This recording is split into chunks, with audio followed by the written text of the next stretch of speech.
हाज़रीन जुमा बुजुर्गों नौजवान साथियों अज़ीज़ बच्चों पर्दा नशीन ख़वातीन इस्लाम यानी माओ और बहनों मस्जिद मुहम्मदिया खेलपुरा मऊ के अंदर आज आपके सामने मुखातब होने का मौका मिल रहा है और इरादा है कि आज एक ऐसे मौजू पे आपके सामने कुछ बातें की जाएं जिससे हमारे अंदर और हमारे समाज के अंदर जो एक कमी पाई जाती है और जिस तबके के ऊपर सबसे ज्यादा जुल्म किया जाता है उस तबके के लोगों को सबसे ज्यादा लोग दबाते हैं और उन्हें सबसे ज्यादा मजबूर करके साथ उन्हें परेशान करता है। मेरी मुराद है यतीम। यतीम इस्लाम की नज़र में आप पहले ये समझ लें कि यतीम है कौन। यतीम वो मासूम और नाबालिग बच्चा होता है बचपने में जिसके बाप का इंतकाल हो जाए और अभी वो नाबालिग हो, लेकिन अगर वो बच्चा बालिग हो जाए, बुलूगत की उम्र को पहुंच जाए, तो फिर उस बच्चे के ऊपर से लफ्ज़ यतीम हट जाता है और उसको अब यतीम नहीं कहा जाएगा। आज मैं इसी के बारे में आपके सामने बात करना चाहूंगा कि यतीम है क्या और क्या यतीम किसी समाज के लिए और किसी मुआशरे के लिए बोझ है। ये बड़ा सवाल है। क्या यतीम होना ये कोई ऐब की बात है या यतीम होना ये समाज के लिए फायदेमंद है? ये एक बड़ा सवाल है और आज इसका जवाब हम देते हैं। क्या यतीम होना ऐब की बात है? अगर इसका जवाब आपको लेना है तो आपको अल्लाह के नबी सल्लल्लाहु अलैहि वसल्लम की सीरत को देखना चाहिए और बचपने में नबी सल्लल्लाहु अलैहि वसल्लम की जिंदगी की हालत को देखना चाहिए कि अल्लाह के नबी सल्लल्लाहु अलैहि वसल्लम यतीम थे। अगर यतीम होना ऐब की बात होती अगर यतीम होना कोई कमी की अलामत और दलील होती तो अल्लाह की कसम नबी को अल्लाह ने यतीम नहीं बनाया होता, यतीम नहीं पैदा किया होता, ये आप समझ लें। और लफ्ज़ यतीम के अंदर अगर कोई कराहत होती और यतीमों का मामला अगर कुछ गड़बड़ होता किसी समाज के लिए, यतीम अगर सादे होते किसी समाज के लिए, बोझ होते समाज के लिए, तो अल्लाह ताला ने यतीम का जिक्र कुरान में नहीं किया होता और अल्लाह ने अपने नबी की यतीमी का तस्करा कुरान मजीद के अंदर नहीं किया होता। बहुत बार आप पढ़ते होंगे सूरत अज़-ज़ुहा। आइए जरा कुछ आयतें देखते हैं। अलम यजिदका यतीमन फआवा, ऐ मेरे नबी क्या तेरे रब ने तुझे यतीम नहीं पाया? तू बचपन में अपने बाप को खो चुका है, तेरे बाप का इंतकाल हो चुका है, तो अल्लाह रब्बुल आलमीन ने तेरी परवरिश की, वो तेरा सहारा बन जाता है। अल्लाह रब्बुल आलमीन ने तुझे ऐसे भी भटकते भी नहीं छोड़ा है। अगर नबी बचपन में यतीम है और अल्लाह रब्बुल आलमीन अपने नबी की यतीमी को यूं ही बेकार और भटकते भी नहीं छोड़ रहा है, तो समाज में पाए जाने वाले मुसलमानों को ये पैगाम मिलता है कि अल्लाह का ये तरीका रहा है कि अगर तुम्हारे समाज के अंदर, अगर तुम्हारे मुआशरे के अंदर कोई यतीम पाया जाए तो तुम भी उसका ठिकाना बन जाना, तुम भी उसका सहारा बन जाना। ववजदका ज़ाल्लन फहदा, और क्या तेरे रब ने तुझे गुमराह नहीं पाया था, भटक रहा था, तू दर दर भटक रहा था हिदायत को पाने के लिए, तो अल्लाह ने तुझे हिदायत दे दिया, अल्लाह ने तुझे नबी बना दिया, तुझे अल्लाह ने कुरान जैसी अजीम किताब दे डाली। ववजदका आइलन फअगना, और ऐ मेरे नबी क्या तेरे रब ने तुझे मिस्कीन नहीं पाया, क्या तुझे फकीर नहीं पाया? फअगना, तो अल्लाह ने तुझे मालदार बना दिया, अल्लाह ने तुझे बेनियाज कर दिया, तू किसी का मुहताज नहीं रह गया।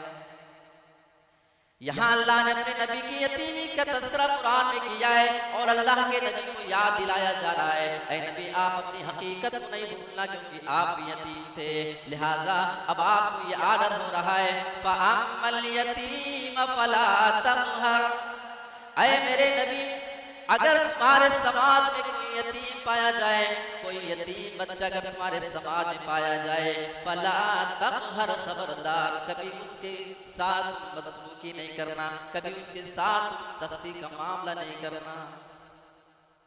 अच्छा आप ये बताइए, क्या नबी के बारे में हम ये सोच सकते हैं कि हमारे नबी यतीमों के साथ सख्ती कर सकते थे? क्या कोई ये तसव्वुर में ला सकता है? अल्लाह की कसम बिल्कुल नहीं। नबी तो यतीम के साथ कभी सख्ती करने वाले थे ही नहीं।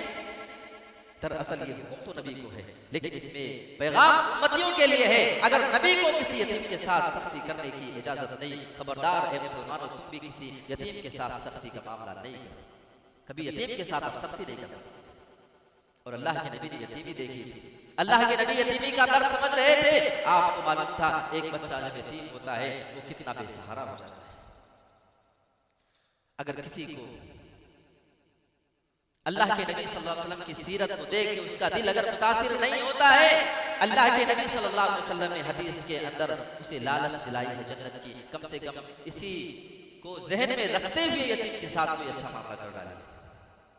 फरमाया अल्लाह के नबी जनाब मुहम्मद रसूलुल्लाह ने, अना व काफिरुल यतीम फिल जन्नति कहातैन, मैं और यतीम को पाल पोस करके उसकी किफालत करके बड़ा करने वाला और उसकी परवरिश करके उसको देखभाल करने वाला मेरे साथ जन्नत में होगा।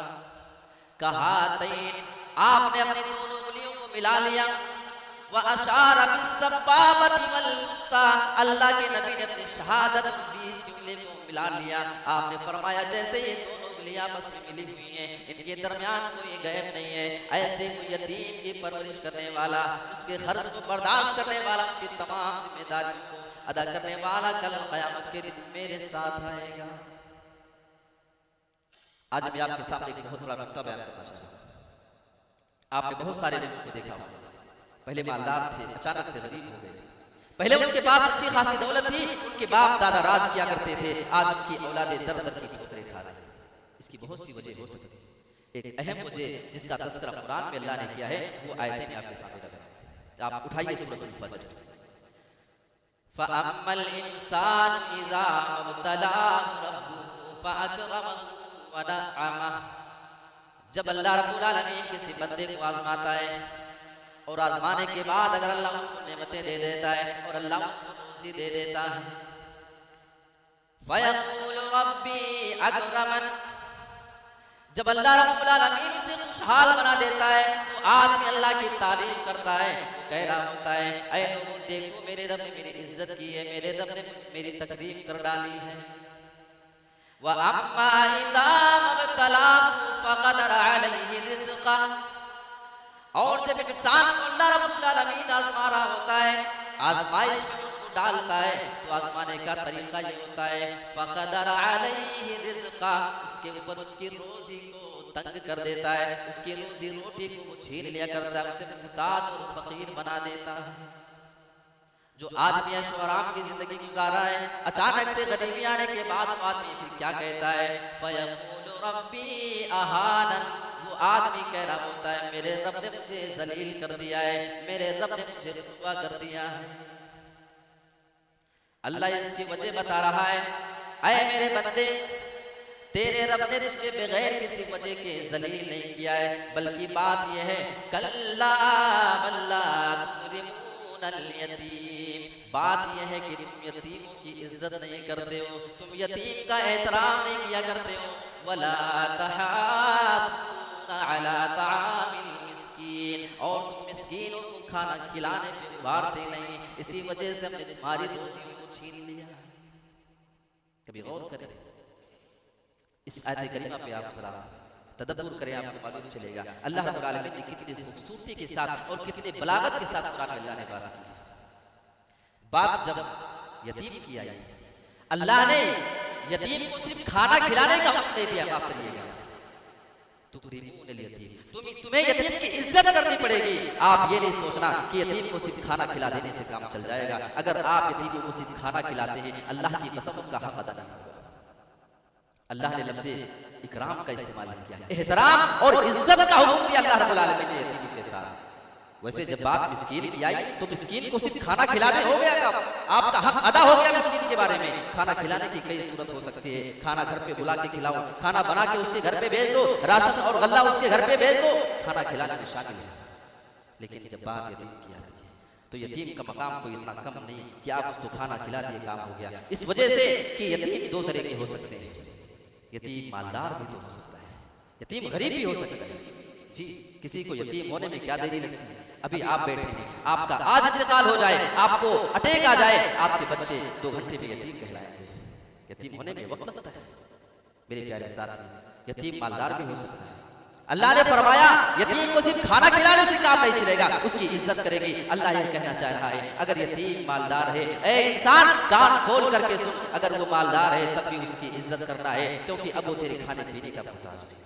अगर यतीमों को खाना खिलाने की बात अल्लाह ने की होती तब जो मालदार यतीम थे उनका कोई हक नहीं बनता था हमारे ऊपर कि छोड़ो ये तो मालदार लोग, छोड़ दो उनको। नहीं, आपको उनकी इज्जत करनी पड़ेगी, आपको उनका एहतराम करना पड़ेगा। कभी आप अपनी सवारी पे बिठाएं, कभी आप अपनी मजलिसों में बिठाएं, कभी आप मिले शफकत भरे अल्फाज से उससे बात कर लिया करें। मेरे प्यारे साथियों, ये यतीम की इज्जत है।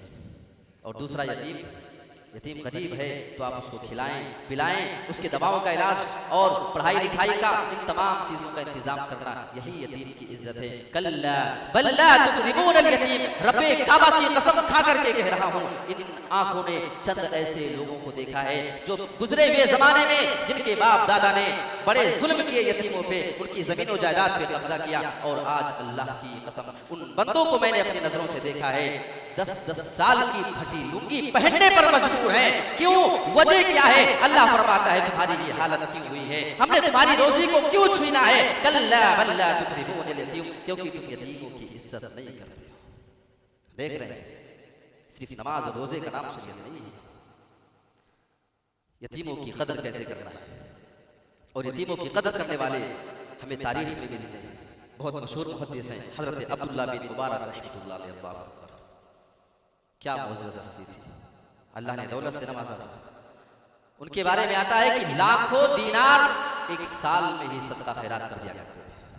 उन्हीं का बयान है, बड़े मालदार हैं, सफर पे निकले हुए हैं, हज के शहरे मरो के रहने वाले हैं, वहां से मक्का का सफर कर रहे हैं, अकेले नहीं जा रहे, पूरी जमात है, पूरा काफिला उसको साथ में लेकर के जा रहा है। रास्ते में थकावट होती है, आराम करने के लिए एक बस्ती, एक गांव के बगल में ठहरे, थोड़ा सा रुकेंगे, आराम करेंगे, उसके बाद फिर सफर पर निकल जाएंगे। उनके पास एक मरा हुआ परिंदा है, अचानक मर चुका रास्ते में। उन्होंने उस परिंदे को बगल वाले कूड़ेदान में फेंकने का ऑर्डर कर दिया, ये भी फेंक दो, किस काम का है। काफिला आगे निकल चुका है हज के सफर के लिए। हजरत अब्दुल्ला बिन मुबारक रहमतुल्लाह अलैह वहीं पे रुक गए। थोड़ी देर किसी जरूरत से रुके हुए के भी जा करके काफिले का साथ दे लेंगे। अचानक इनकी नजर एक मासूम सी बच्ची के ऊपर पड़ती है। वो मासूम सी बच्ची अपने घर से निकल करके कूड़ेदान के पास आती है और कूड़ेदान के पास जाकर के उसी मरे हुए परिंदे को निकाल रही है। हजरत अब्दुल्ला बिन मुबारक ने देखा, अनजान बनकर उस बच्ची को अपने पास बुलाते हैं। अरे मेरी बच्ची, ये क्या चीज है? मैं तुझे देख रहा हूँ कि तू इस गंदगी की जगह से कोई चीज उठा करके ले जा रही है। बच्ची ने बता दिया, मैं यतीम हूँ, मेरे बाप का इंतकाल हो चुका है, मेरे घर में मासूम और भी छोटे बच्चे हैं। हमारे गांव वाले, हमारे सोसाइटी वाले हमारा ख्याल नहीं किया करते हैं। हम कई दिन से भूखे, आज अल्लाह ने हमारे लिए इसी खाने का इंतजाम कर दिया है।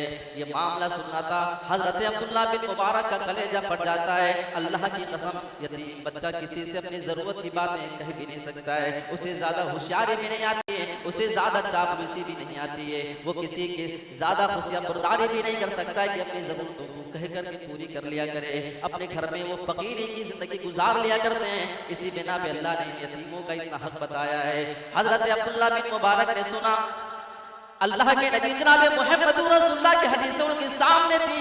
अगर कोई यतीम की किफालत करता है, अगर कोई यतीम की परवरिश कर लेता है, वो मेरे साथ जन्नत में मेरा पड़ोसी बन करके रहेगा। हदीस पे अमल करने का बेहतरीन मौका मिल गया और नबी के साथ पाने का बेहतरीन मौका है। फौरन अपने काफिले को वापस होने का हुक्म देते हैं, अपने खजांची को बुलाते हैं। ऐ मेरे खजांची, ये बता तेरे पास इस टाइम पे कितना दीनार है?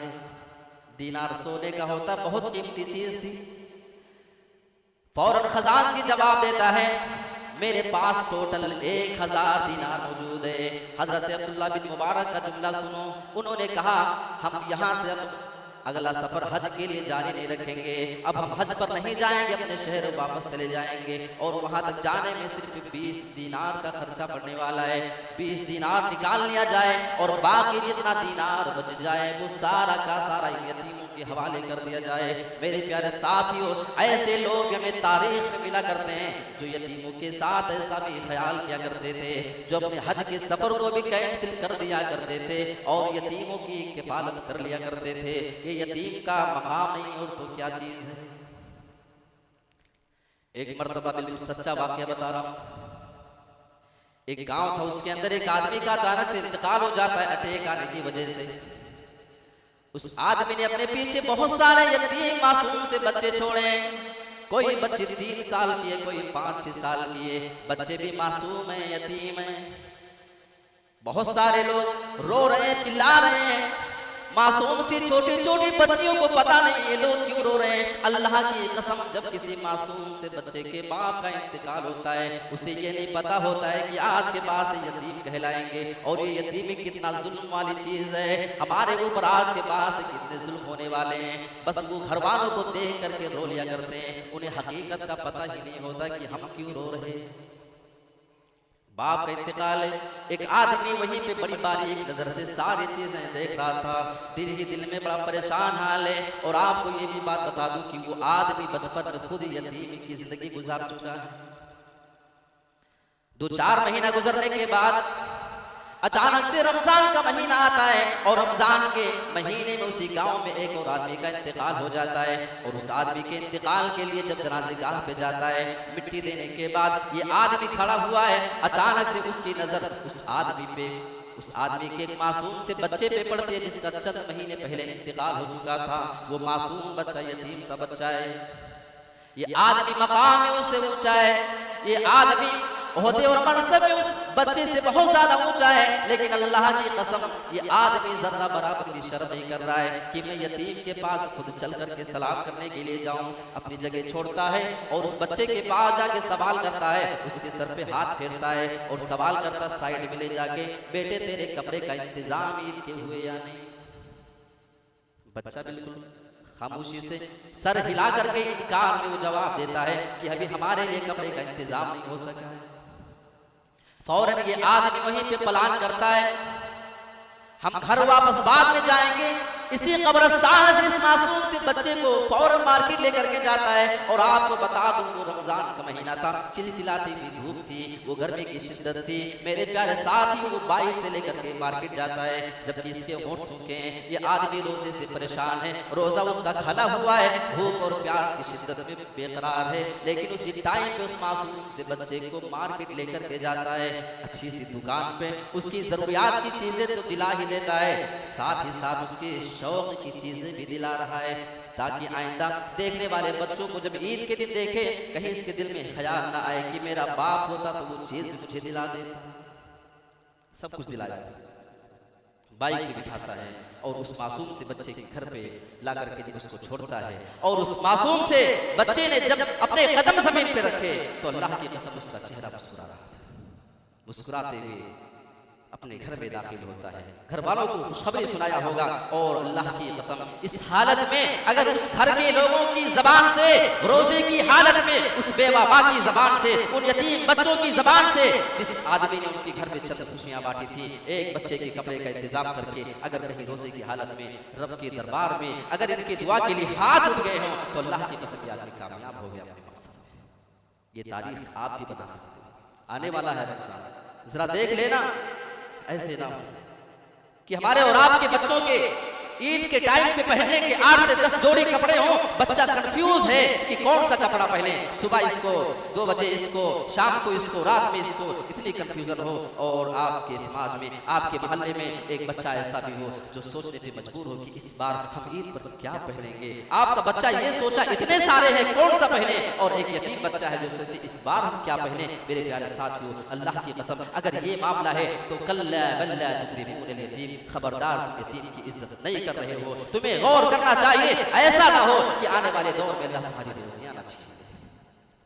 ये यतीम की इज्जत है और अल्लाह के नबी सल्लल्लाहु अलैहि वसल्लम यतीम का एहतराम करते थे, अल्लाह के नबी यतीम की इज्जत करते थे। आज लोग अमीर हैं, बड़े बड़े ओहदे पर हैं, उन्हें किसी यतीम को बुलाकर सलाम करके बिठाना अपनी कुर्सियों पर, अपनी सवारियों पर शर्म महसूस होता है। आओ मैं आपको बताता हूँ, आप दावेदार हो हम रसूल की हर बात मानते हैं, आइए जरा देखें हम अपनी जिंदगी में रसूल को कितना फॉलो कर रहे हैं। बयान करते हैं बशीर बिन करबा जुहनी रजी अल्लाह ताला अन्हु, इनका बयान है कि ग़ज़वे उहुद के दिन मैंने अल्लाह के नबी जनाब मोहम्मद रसूलुल्लाह से मुलाकात की। मैंने अल्लाह के नबी से सवाल कर लिया है, मेरे अल्लाह के नबी मेरे बाप का क्या हाल है? वो जंग में शामिल होने गए थे, बताइए मेरे बाप कैसे हैं? अल्लाह के नबी दर्द भरे लहजे में जवाब देते कि तुम्हारे बाप का तो इंतकाल हो चुका है। अल्लाह के नबी समझ रहे थे मैं कि इसको क्या चीज की खबर दे रहा हूँ।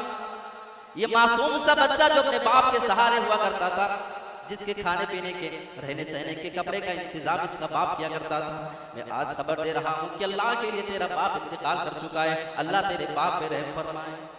इतना सुनना था, वो मासूम सा बच्चा रोने लगता है, उनकी आंखों में आंसू आ जाते हैं। अल्लाह के नबी ने जब यतीम की आंख में आंसू देख लिया, आपको बर्दाश्त नहीं होता है, अल्लाह के नबी उसको तसल्ली दे रहे हैं, ऐ मेरे भाइयों आप नबी के मानने के दावेदार हो, आपका दावा है कि हम नबी की हर बात को माना करते हैं, आओ जरा अपने गिरबान में झांक करके देखो कि आप यतीम के लिए कैसे बन रहे हो। अल्लाह के नबी फौरन कह रहे हैं उसको, ऐ मेरे प्यारे बेटे अल्लाह की कसम मोहम्मद रसूलुल्लाह के होते हुए तुझे रोने की जरूरत नहीं है। क्या हुआ? तेरे सगे बाप का इंतकाल हो चुका है। अमा करजा अकून अबूका, ऐ मेरे प्यारे बेटे क्या ये बात तुझे पसंद न आएगी कि मैं मुहम्मद रसूलुल्लाह आज के बाद से तेरा बाप बन जाऊं, तेरे बाप की जगह लिया करूं। जैसे तेरा बाप तुझे इंतजाम करके सारी चीजों का दिया करता था वैसे मैं किया करूं। वतकूना आयशा उम्मक, और मेरी प्यारी बीवी जो मेरी बहुत ही ज्यादा करीबी है वो आज के बाद से तेरी माँ बन जाए। क्या ये बात तुझे पसंद आएगी या नहीं?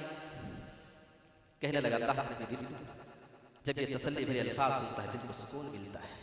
हम कितने यतीमों को तसल्ली दे रहे हैं, हम कितने यतीमों के बाप के मरने के बाद उनके घर पे जाके उनके हाल और खैरियत मालूम करते हैं। खाने पीने की चीजें हैं नहीं, कपड़े लगते हैं या नहीं, सर्दियों का महीना आ चुका है तुम्हारे पास सर्दियों के इंतजाम है या नहीं। हम कितने यतीमों के पास जाकर उनका सवाल करते हैं। नबी का मामला यतीम के साथ देखना चाहिए। हजरत अब्दुल्लाह बिन जाफर रज़ी अल्लाह तआला, उनके बाप का इंतकाल हो चुका है, यतीम है, मासूम से बच्चे हैं। इनका बयान है कि मैं और हजरत अब्बास रज़ी अल्लाह तआला अन्हु के 2 और छोटे छोटे बच्चे खेल रहे थे, हम सब छोटे बच्चे। अल्लाह के नबी जनाब मुहम्मद रसूलुल्लाह का गुजर हो रहा है। आप आज कार से और बाइकों से बैठ करके गुजरा करते हैं, आपके सामने बहुत सारे यतीम बच्चे खेला करते हैं, लेकिन आज तक आपने कभी अपनी गाड़ियां उनके लिए ना रोकी। आओ मैं आपको बताता हूँ कि हमारे नबी का किरदार यतीमों के बारे में क्या है। अल्लाह के नबी सवारी से जा रहे थे और आपसे ज्यादा बिजी और मसरूफ आज की दुनिया में कोई नहीं आया। ये कान खोल करके सुन लो। लेकिन अल्लाह के नबी ने जैसे उस मासूम से यतीम बच्चे को देखा, आपने अपनी सवारी को रोक दिया। आप जो सफर पे जा रहे थे, आप जहाँ जरूरत से जा रहे थे, अपनी जरूरत को थोड़ा सा मौखर कर देते हैं और वहाँ पे रुक करके उस मासूम से बच्चे का एहतराम कर रहे हैं। ऐ मेरे भाइयों, लक़द कान लकुम फी रसूलिल्लाहि उस्वतुन हसना, तुम्हारे लिए रसूल की जिंदगी में बेहतरीन नमूना है। अगर आप नमूना बनाना चाहते हो तो नबी की जिंदगी का ये पहलू भी आपके सामने है। अल्लाह के नबी के अल्फाज देखो, आप लोगों से कह रहे होते हैं इरफअू हाज़ा इलैया, ये जो मासूम सा बच्चा जमीन में खेल रहा है उसके कपड़े भी तो गंदे रहे होंगे, वो मैला कुचैला कपड़ा पहना रहा होगा। इरफअू हाज़ा इलैया, क्योंकि ये यतीम है, यतीम की इज्जत ये है, तुम इस बच्चे को मेरे पास उठा दो। अल्लाह के नबी ने उस यतीम बच्चे को अपने सवारी पे अपने सामने बिठा लिया, अपने बगल में बिल्कुल सामने बिठा लिया। आज यतीमों को कोई बगल की सीट पे अपनी 4 व्हीलर में नहीं बिठा रहा है। अल्लाह के नबी अपनी सवारी पे आगे बिठा रहे हैं। ख्याल नहीं है कि कहीं इसके गंदे कपड़े से मेरा गंदा कपड़ा ना हो जाए, क्योंकि बात यतीम की इज्जत की है। और उसके सर पे अल्लाह के नबी हाथ फेर रहे हैं, तसल्ली दे रहे हैं और अल्लाह से दुआ करते हैं कि ऐ अल्लाह, जाफर के आल का तू वाली बन जाना और तू उसका मददगार बन जाना। ऐ अल्लाह, तू इस यतीम को भटकते हुए नहीं छोड़। अल्लाह के नबी को फिक्र थी यतीमों की। अब एक सवाल है, आइए उसका जवाब दें। यतीम का होना इस समाज के लिए किस कदर फायदेमंद है, कुछ फायदा है या नहीं है? आइए इस सवाल का जवाब हम एक हदीस से लेते हैं। एक आदमी अल्लाह के नबी के पास आता है, शिकायत करता, अल्लाह के नबी मेरा दिल बड़ा ही सख्त हो चुका है, मैं देख रहा हूं कि कई दिनों से मेरे दिल की सख्ती बहुत ज्यादा बढ़ चुकी है। ऐ अल्लाह के नबी, आप मुझे कोई ऐसा काम बताएं कि जिससे मेरा दिल नरम पड़ जाए। अल्लाह के नबी के अल्फाज, इन अरदत तलहीन क़ल्बिक फतइमिल मिस्कीन वमसह रअसल यतीम। ऐ मेरे साथी, अगर तू ये चाहता कि अल्लाह तेरे दिल को नरम कर दे तो तुझे तो काम करना पड़ेगा। तू मिस्कीन को खाना खिलाया कर, वमसह रअसल यतीम, और तू यतीम के सर पे अपने शफकत के हाथ फेरा कर। यहाँ भी बात मिस्कीन की आई तो सिर्फ खाने पे काफी हो गया, लेकिन जब यतीम की बात आई तो सिर्फ खाने नहीं बल्कि शफकत का मामला करना, हाथ फेरना, उसको अपने सीने से लगा लेना, कभी जरूरत पड़े अपनी सवारी में बिठा लेना, जरूरत पड़े अपने घर पे बुला लेना, जरूरत पड़े उसके घर पे चले जाना। वमसह रअसल यतीम का मफहूम इतना कुशादा है। हम कितना कर रहे हैं, हम नबी की बातों पर कितना अमल कर रहे हैं। आज हमारे दिल यतीमों के बारे में सख्त हो चुके हैं। और आइए मैं आपको बताऊं, यतीमों को धुतकारने वाला उसका अंजाम कुरान क्या कह रहा है। आप सूरतुल माऊन उठाएं और शुरू से पढ़ते चले जाएं। अरअयतल्लज़ी युकज़्ज़िबु बिद्दीन, ऐ मेरे नबी, क्या आपने उस आदमी को देखा है जो दीन को झुठलाया करता है, जो दीन की तकज़ीब किया करता है। फज़ालिकल्लज़ी यदुउल यतीम, दीन को झुठलाने वाला कौन है? कुरान इसका जवाब दे रहा है, जो यतीम को धक्के मार करके भगाया करता है, जो यतीम को सख्ती से धुतकारा करता है। वला यहुस्सु अला तआमिल मिस्कीन, और मिस्कीनों को खाना खिलाने पे उभारा नहीं करता है। कुरान की बात करने का अंदाज देखो सर, क्या फसाहत है, क्या बलागत है। अल्लाह ने जब यतीम की बात की तो फरमाया उसे वो धक्के देकर के भगा दिया करता है, लेकिन जब बात मिस्कीन की आई तो अल्लाह ने ये नहीं फरमाया कि मिस्कीन को धक्के दे रहा है, सिर्फ उसको खिलाता नहीं है, पिलाता नहीं है, किसी और को भी खिलाने पिलाने के लिए नहीं कहता। इसमें पॉइंट किया जानते हैं, क्योंकि यतीम बेचारा कमजोर है। मैं आपसे बोल रहा हूं, समाज का सबसे दबा कुचला अगर कोई मजलूम है तो कुरान की नजर में वो यतीम है। अल्लाह ने फरमाया कि यतीम को तो धक्के दे करके भगा देता है, धुतकार करके बड़ी सख्ती के साथ उसको भगाता है, लेकिन जब मिस्कीन की बात आती है उसको धुतकारता नहीं है। क्यों भाई? इसका जवाब मुफस्सिरीन ने दिया, बताया इस आयत की तफसीर में कि क्योंकि यतीम के बाप का इंतकाल हो चुका है, उसकी माँ बेवा है, मासूम बच्चे हैं, जो चाहे मारे, जो चाहे डांटे, जो चाहे अपने दरबार से भगा दे, उसके सपोर्ट में कोई आने वाला बोलो नहीं है। लेकिन मिस्कीन, अगर मिस्कीन को धक्के देके भगाया मांगने वाले को, या अगर मांग नहीं रहा है तब भी अगर उसको धक्के देके भगाता है, तो आप जानते हैं कितने ऐसे मिस्कीन हैं, कितने ऐसे गरीब लोग हैं जो अगर धुतकार दिए जाए, अगर उनके साथ कोई बदतमीजी करे तो खैर नहीं है उस अमीर आदमी की। बड़े ताकतवर हो सकते हैं, ये मजबूत हो सकते हैं, अपनी दिफा कर सकते हैं, उनसे लड़ाई कर सकते हैं, और उसके सपोर्ट पे उसके दूसरे लोग भी आ सकते हैं। लिहाजा मिस्कीन को वो धक्के तो नहीं देता है, बस सिर्फ नहीं देना है तो नहीं दिया, और किसी को उभारता भी नहीं है। लेकिन जब बात यतीम की आती है, जो चाहता है धुतकारता है, जो चाहता है उनको मार करके भगा देता है। इससे पता चलता है किसी समाज का सबसे ज्यादा मजलूम और सबसे ज्यादा जिस पर जुल्म होता है, वो अगर कोई तबका हो सकता है तो यतीमों का तबका हो सकता है। ये हुक्म, ये जो कुरान की आयत नाजिल होती है, इसके शान नुज़ूल के बारे में उन्होंने 3 बातें लिखी है, वो तफसील का वक्त नहीं है। किसी ने कहा कि आयास बिन वाइल साहबी के बारे में, ये काफिर आदमी। किसी ने कहा कि अबू सुफियान बिन हर्ब रज़ी अल्लाह ताला अन्हु, जब ये इस्लाम नहीं लाए, सन 8 हिजरी में इस्लाम लेकर के आए, जब फतेह मक्का का टाइम हुआ। इनके बारे में बाज़ लोगों ने, और पूरा वाक़या है, बाज़ ने कहा कि अबू जहल के बारे में। और अबू जहल के बारे में आपको बताऊं, एक यतीम का सरपरस्त था, उसका कफील था, यतीम की जायदाद, उसका माल उसी के पास रखा हुआ था। जरूरत के वक्त वो मासूम सा यतीम बच्चा अपने माल को मांगने के लिए अबू जहल के पास जाता है। अबू जहल ने उसको डांट करके भगा दिया, सख्ती के साथ उसको भगा दिया। जब ये मामला कुरैश के बड़े बड़े सरदारों ने देखा, मजाक उड़ाते हुए यतीम से क्या कहा था, ऐसा करो तुम मोहम्मद के पास चले जाओ सल्लल्लाहु अलैहि वसल्लम, मोहम्मद के पास चले जाओ, सपोर्टर बना करके ले आओ, सिफारिशी बना करके लाओ, शायद मोहम्मद तुम्हारी मदद कर सके। ये बात वो सीरियस लेकर के नहीं कह रहे थे, बल्कि यूं ही मजाक में बोल रहे थे, और वो ये सोच रहे थे कि भला मोहम्मद को इतना वक्त कहाँ है कि इस मासूम से बच्चे की बात को लेकर हमारे पास आए। वो बच्चा रोते हुए अल्लाह के नबी के पास जाता है। आपके पास जाने के बाद सारे मामले को बयान करता है, अल्लाह के नबी ऐसा ऐसा मामला है, अबू जहल मेरी दौलत मुझे नहीं दे रहा है, आप मेरी मदद के लिए चले। अल्लाह के नबी जो इतने ज्यादा बिजी हुआ करते थे, अल्लाह के नबी पे इतनी बड़ी जिम्मेदारी हुआ करती थी, एक मासूम सा यतीम बच्चा आपके पास आता है आपको सिफारिशी बनाने। अल्लाह के नबी का किरदार देखो, अल्लाह के नबी की सीरत को देखना मुसलमानों, आप जरा देखो, एक मासूम सा यतीम बच्चा आपको अगर गवाह बनाता है तो आप उसके ऊपर गवाह बन जाया करते हैं, अगर आपको मददगार बनाता है आप उसकी मदद के लिए तैयार हो जाते हैं। अल्लाह के नबी फौरन उस यतीम से बच्चे के साथ अबू जहल के पास आते हैं, और अल्लाह की मदद उस यतीम के लिए जरा देखो, और अल्लाह का मामला भी यतीम के लिए देखो। जब अल्लाह के नबी उसके पास आते हैं, अबू जहल ने जैसे अल्लाह के नबी का चेहरा देखा, फौरन अहलन व सहलन मरहबा कहता है, वेलकम, ऐ मोहम्मद बताइए क्या काम है। अल्लाह के नबी ने उस यतीम की बात बताई, इसका माल क्यों नहीं दे रहे हो। फौरन उसमें मुतालबे के मुताबिक इतना चाहते हुए भी वो माल वापस कर दिया। जब अल्लाह के नबी चले गए, बच्चा चला गया, कुरैश के सरदार उसका मजाक उड़ाते हैं कि ऐसा लगता है कि तुम बददीन हो चुके हो, तुम मोहम्मद का वेलकम कर रहे हो, उन्हें अहलन अहलन व सहलन मरहबा कह रहे हो।